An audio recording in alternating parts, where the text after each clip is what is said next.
নমস্কার সুপ্রিয় বন্ধুরা, দেখছেন এই মুহূর্তের আবহাওয়ার গুরুত্বপূর্ণ খবর। আজ 26শে ফেব্রুয়ারি বৃহস্পতিবার চলে আসলাম গুরুত্বপূর্ণ আবহাওয়ার খবর নিয়ে।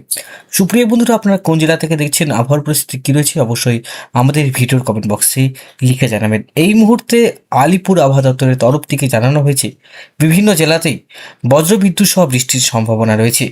বছরের প্রথম বৃষ্টিপাত কিন্তু কলকাতাবাসী পেয়েছে। উত্তরবঙ্গের পার্বত্য অঞ্চলে যেমন দার্জিলিং, কালিম্পং সমস্ত অঞ্চলে কিন্তু তুষারপাত বা আপনারা বলতে পারেন ফ্রিজ রেন, শিলাবৃষ্টিও কিন্তু আমরা লক্ষ্য করতে পেরেছি দার্জিলিংয়ে।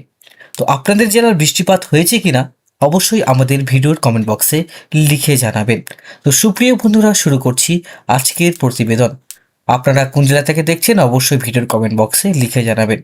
আমরা উপগ্রহ চিত্র দেখে বিশ্লেষণ করতে পারছি যে আমাদের সাউথে কিন্তু সেরকম মেঘ নেই, কিন্তু আমাদের ভারতবর্ষের কিছুটা নিচের দিকে যেমন চেন্নাই, বিশাখাপত্তনম, বেঙ্গালুরু, হায়দ্রাবাদ, ভুবনেশ্বর, নাগপুর এই সমস্ত অঞ্চলে কিন্তু আমরা মেঘ লক্ষ্য করতে পারছি। এই মেঘ থেকে হালকা বজ্রপাত হওয়ার সম্ভাবনা রয়েছে। সেটা হচ্ছে আপনার দেখতে পাচ্ছি হচ্ছে চেন্নাইয়ের দিকে, বেঙ্গালুরু, তামিলনাড়ুর দিকে এই সমস্ত অঞ্চলে বজ্রপাত চলছে। শ্রীলঙ্কা পরিষ্কার রয়েছে। কিছুটা অঞ্চলে আমরা লক্ষ্য করতে পারছি থাইল্যান্ডে বিভিন্ন অঞ্চলে আমরা বজ্রপাত লক্ষ্য করতে পারছি।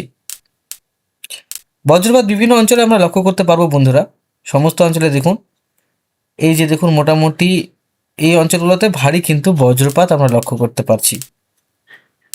এটা হচ্ছে প্যাসিফিক ওশানের একটি অঞ্চল, সেখানে কিন্তু এটা আমরা লক্ষ্য করতে পারছি বন্ধুরা। মোটামুটি সমস্ত অঞ্চলেই এই দিকটায় বৃষ্টিপাত হচ্ছে। কোনো জায়গায় ঘূর্ণিঝড় অ্যাক্টিভেট রয়েছে কিনা সেটা আমরা দেখি। একটা অ্যাক্টিভেট রয়েছে, সেটা হচ্ছে ঘূর্ণিঝড় ধরুন হরাইকো বলে কোন একটা অঞ্চল রয়েছে। হরাইকো বলে ঘূর্ণিঝড় অনেকটাই ভালো ঘূর্ণিঝড়, ক্যাটাগরি 4-এর রয়েছে। আমরা লক্ষ্য করতে পারছি 130 কিলোমিটার প্রতি ঘন্টা তার গতিবেগ রয়েছে। সেটা হচ্ছে প্রায় কোন অঞ্চলে রয়েছে, প্রায় ভারতবর্ষ থেকে ঠিক নিচের দিকে, কোনো জায়গায় বলা যায় না, কোনো এরিয়াতে যে ল্যান্ডফল করবে সেরকম নয়, সমুদ্রের মধ্যেই কিন্তু এটা শেষ হয়ে যাওয়ার সম্ভাবনা রয়েছে।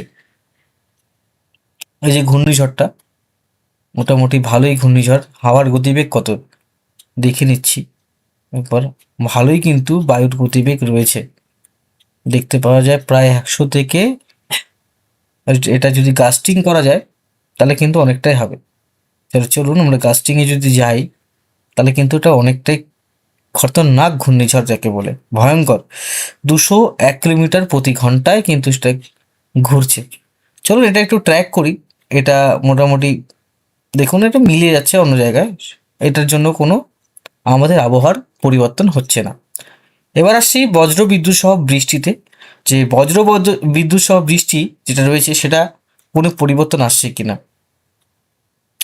দার্জিলিংয়ে তো রয়েছে শুক্রবার, শনিবার আমরা লক্ষ্য করতে পারছি, রবিবার, তারপরে মোটামুটি হচ্ছে সোমবার। দেখুন আগামী 5 দিনে তো সেরকম বৃষ্টির সম্ভাবনা আমরা লক্ষ্য করতে পারছি না। শুকনো আবহাওয়া থাকবে, প্রায় হোলি পার করেও কিন্তু বৃষ্টির সেভাবে সম্ভাবনা আমরা লক্ষ্য করতে পারছি না। কিন্তু একটা অপশন রয়েছে যে এখান থেকে একটা পশ্চিমী ঝঞ্ঝা আসবে, পাকিস্তানের এদিকটা হয়ে দিল্লি হয়ে ইউপি হয়ে একটা পশ্চিমী ঝঞ্ঝা আসবে। এই পশ্চিমী ঝঞ্ঝার প্রভাবে কিন্তু কিছুটা বৃষ্টি হওয়ার সম্ভাবনা রয়েছে। আর উপরের দিকে সিকিম, দার্জিলিংয়ের দিকেও কিন্তু বৃষ্টিপাতের সম্ভাবনা আমরা লক্ষ্য করতে পেরেছি। যদি মেঘমালার দিকেও যাই তাহলে আমরা বুঝতে পারবো যে কী কী পরিবর্তন আসছে।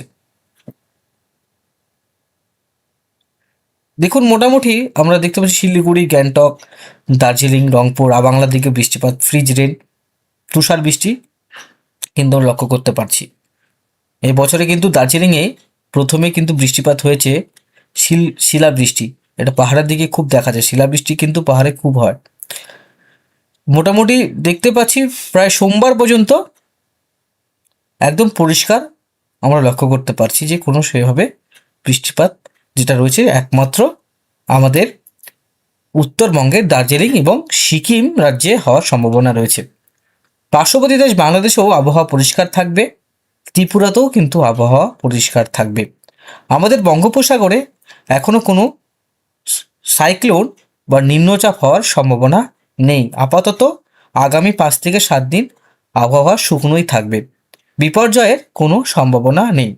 শ্রীলঙ্কাতেও বিপর্যয়ের কোনো সম্ভাবনা নেই, বৃষ্টির কোনো সম্ভাবনা নেই। শুকনো আবহাওয়া এবং ড্রাই আবহাওয়া থাকবে।